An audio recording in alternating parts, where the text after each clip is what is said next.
Welcome everyone, my name is WirthyPickle and this is your channel for all things Starfield. Today is a great day, isn't it? Not only do I finally get to share with you guys my experience with Starfield, but many of you guys are already diving into the game, or maybe some of you are just waiting to watch a couple reviews, make sure the game isn't absolutely broken, to see if the game is right for you. So if that is you and you are waiting, hopefully I can say a couple things that'll help you decide whether or not this game is right for you.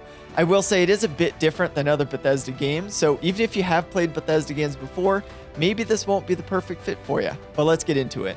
If you haven't noticed, I'm not titling this video a review because Starfield is so massive.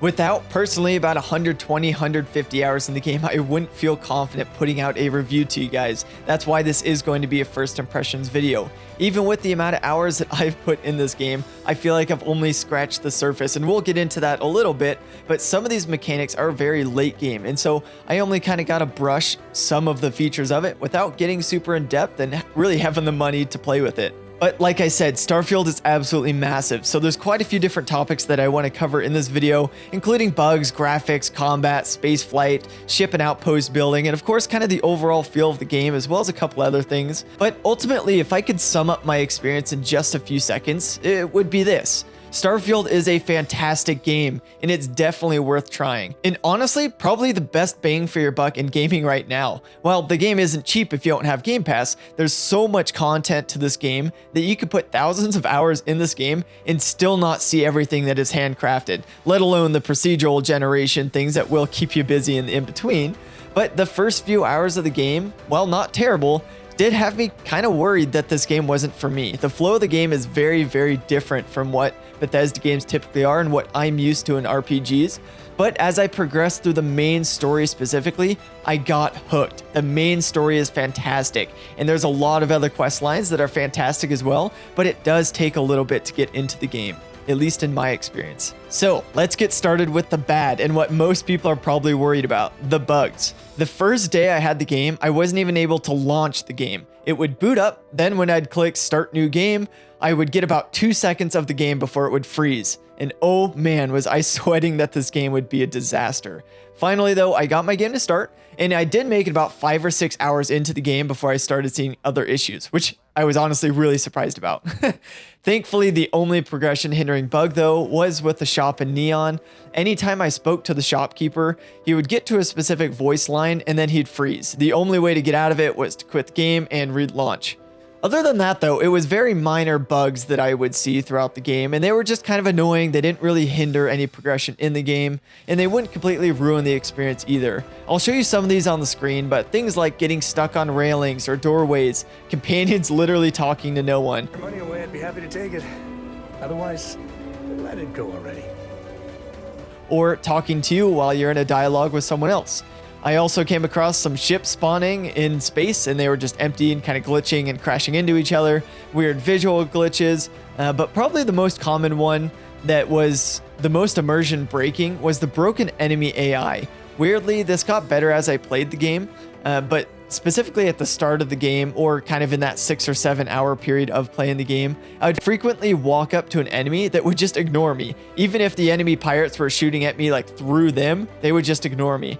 One of my favorites though, and this is like classic Bethesda, I can't show you because the specific segment of the footage actually got corrupted, and I was really angry about that.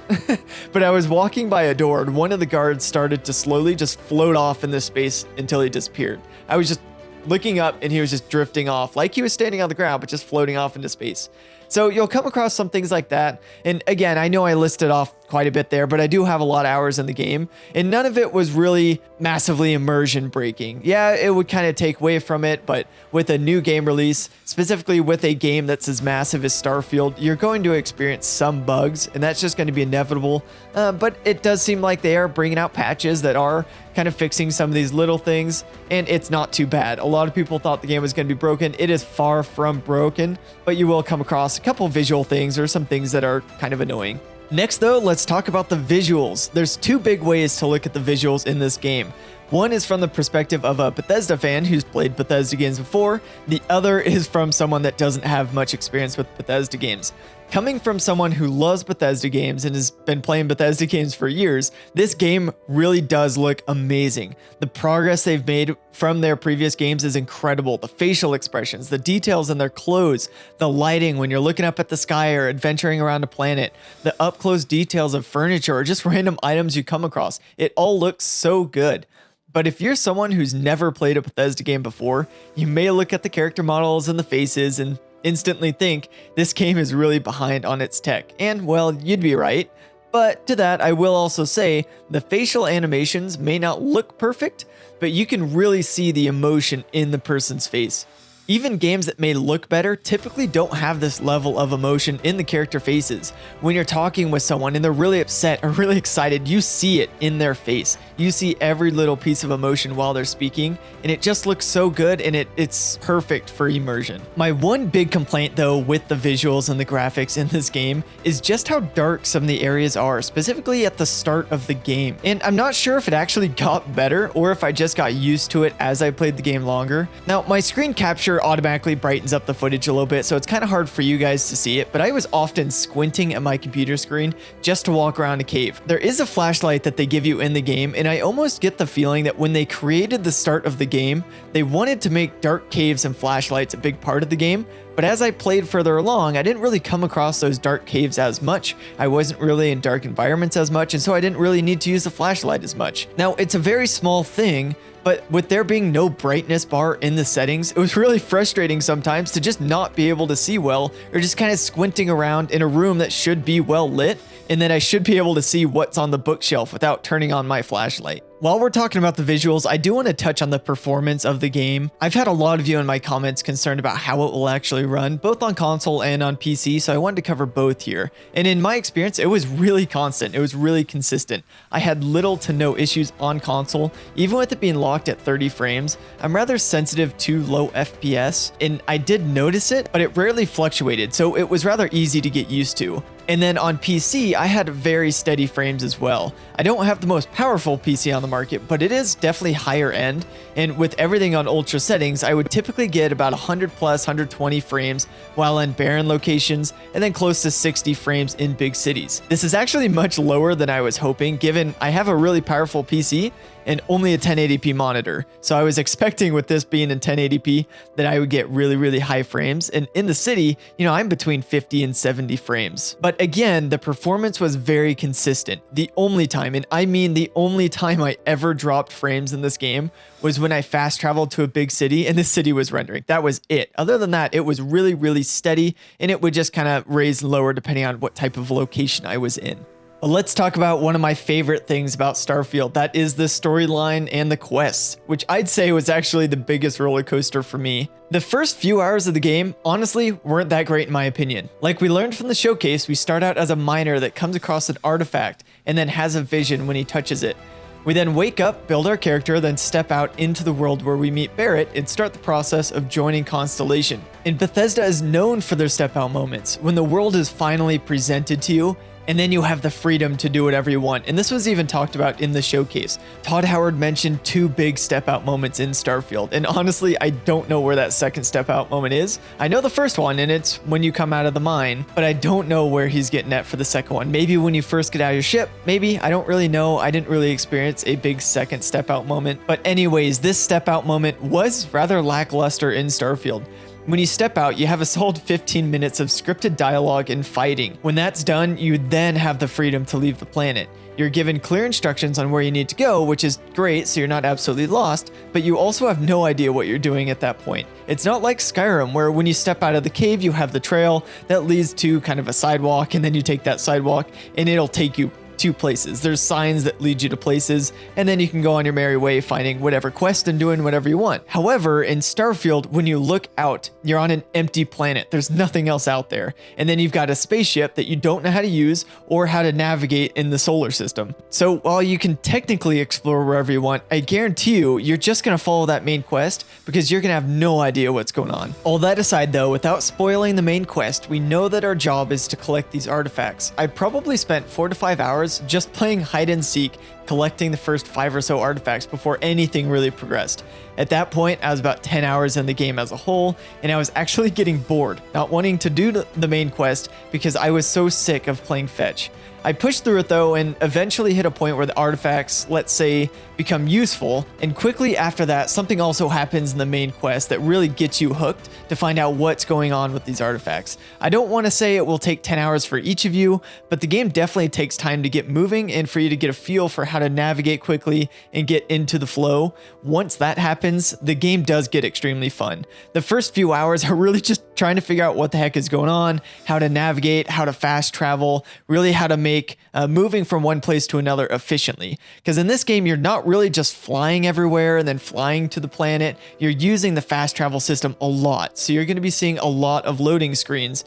But once you figure out the fastest way to make that work, you're spending a lot less time doing nothing, and you're spending most of that time, out talking to people, fulfilling the quests and things like that. Bethesda, though, overall did an amazing job with all the quests that are available to you. While I wouldn't say I'm the biggest fan of how this works, the game isn't like their other games where you put on your boots and then you just go run around until you find stuff. The game is all about going where the quests take you and then exploring that specific area to find more quests and so on and so forth.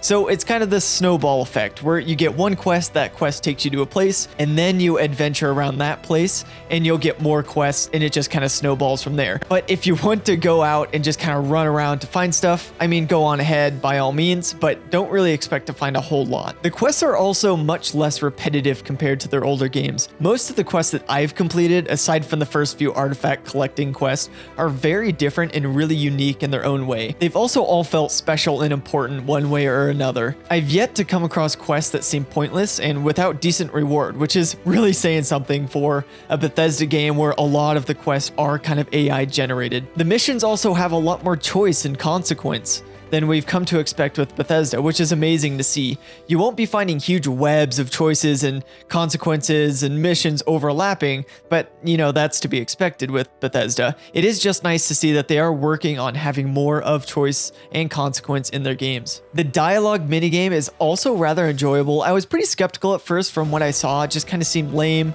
but I've actually found myself enjoying it more than I thought. When you successfully convince someone to do something, it's very, very satisfying. And it is simple, it's not too complicated. You can figure it out after trying it once or twice. Now on the other end, there is something that I am pretty upset about, and that's with how little your background actually means in the game. In my entire time playing the game, I came across one dialogue choice that was special to my background as a diplomat. And this is something they put in the showcase, so you'd think if they put it in the showcase, it would be relatively frequent, but it's not, at least for diplomat. Again, I only came across one time where in brackets in the dialogue, it let me choose something specific to being a diplomat.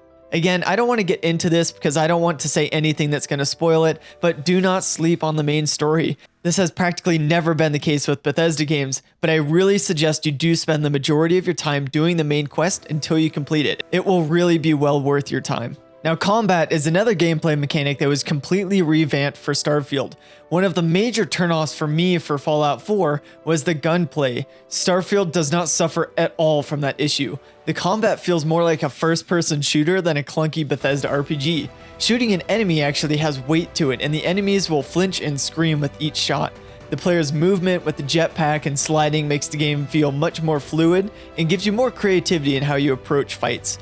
Now, is it going to feel like Call of Duty? Well, no. But if you play Fallout 4 and then Starfield right after, you'll be blown away by the amount of care and time they actually spent redoing combat. The ship combat is also extremely fun. It feels very similar to No Man's Sky, but slower and more calculated, I feel like is a good way to put it. The point allocation system keeps you on your toes, making adjustments based on your situation. The space combat situations I got myself into were some of my favorite interactions, though I didn't actually come across them pretty often. With fast traveling being the quickest way to go from mission to mission, I actually didn't use my ship all that much to travel around in space. Speaking of ships though, when Todd Howard mentioned shipbuilding and settlements were going to be late game, he really wasn't lying. I wish I could say more about these mechanics, but I really don't feel like I got enough time with them because they were so late game. I used console commands to actually get the money to mess around with the shipbuilder because of the extremely high prices. While most of you will use the shipbuilder for small additions, I don't imagine the majority of you are actually going to build a ship from scratch. And that's because it is a pretty complicated system. You have to do everything just right with the right balances, otherwise you're going to get a bunch of warnings and errors that are going to keep you from clicking save. Now, I imagine there's going to be a lot of tutorials out there on the internet for building ships, and I'm sure you'll use that, but in my opinion, most of you will actually just purchase pre-made ships and then use a ship upgrader tool to make your ship better. We'll have to see on that, but that's just my opinion. On a similar note though, the outpost building and resource collecting is kind of the same story. It's difficult to collect enough materials to build the items that you need for your outpost and automate it. And you can go and purchase the materials you need to actually build the settlement so you can start automating your resource collecting. But my want for building a better ship and getting new things outweighed that of investing it in the outpost because the outpost was so expensive. Again, most of this is probably because I tried to get into this feature earlier than I'm supposed to. But the whole point of the settlement for me is collecting resources so I can sell it and make money so I can buy the things I want. So I'm kind of scared if this mechanic is so late game that I already have the items that I want, what's the point of automating my income through resource generation? Time will tell how that plays out, but I'm really hoping that I'm able to invest and get something rolling with that before I really hit the late game. But to kind of wrap things up, I want to share my overall feeling of the game at this point. Sci-fi is typically not my genre of choice that I enjoy. I constantly talk about Skyrim on this channel because I have a passion for more classic fantasy or high fantasy instead of science fiction. So one of my biggest concerns with this game was enjoying a new IP set in a sci-fi world that may not have the lore that Skyrim has. They've had years to develop the lore in Skyrim, and Starfield is brand new. However, this game has an insane amount of history under its belt. For a new IP, I was blown away with Bethesda's ability to build a universe that is so convincing and so interesting to learn about. The pacing of this game is also very different from what I'm used to, and I mentioned this a little bit earlier, but you're often looking at loading screens every 60 seconds if you're going through a new city, especially Neon. And traveling from one place to another requires you to constantly look at your map, pick the place, fast travel just to look at another loading screen, and there's much less physical traveling and flying around in space than what I thought. I thought we would be spending all the time traveling in space, flying from one place to the next, flying up to the planet, and then looking at the planet when you land. Really, that's not the most efficient way. It's not kind of the reality of it. I should do a better job of doing that, but typically I just go to my map, click fast travel, and then just kind of teleport on to the planet. And again, I can't stress this enough, but the story is just fantastic. I love the story behind it, and for a sci-fi game, I'm really surprised that I was so entranced by this story. Now, there are some things about this game that I'm not the biggest fan of. Recently, I've been bugged at how small some of the hallways and the rooms are when discovering locations. I often feel cramped when I'm running around and trying to fight people. When I'm trying to scavenge certain rooms, I feel like the room is just slightly too small for how big the player body is. And again, I know that's a little thing, but with this being a game about how massive the universe is, I don't like the idea of feeling so cramped when I'm adventuring in a place. Again, it's a very little thing, but there's also bugs that were distracting me from what I was doing, and the loot system wasn't exactly perfect. But at the end of the day, I can honestly say that playing through Starfield has been one of the most enjoyable experiences I've had in gaming. Again, that is my opinion. You may not agree with it. A lot of people on YouTube or articles that are written may not agree with that, but I had a really good time playing Starfield, and I'm going to be putting a lot more hours in this game as well. But that's enough of what I think. What do you guys think of Starfield so far? Whether you've played it or not, what are your opinions of it? And what are your plans for the future of Starfield? Let me know in the comments down below. But until next time, stay worthy.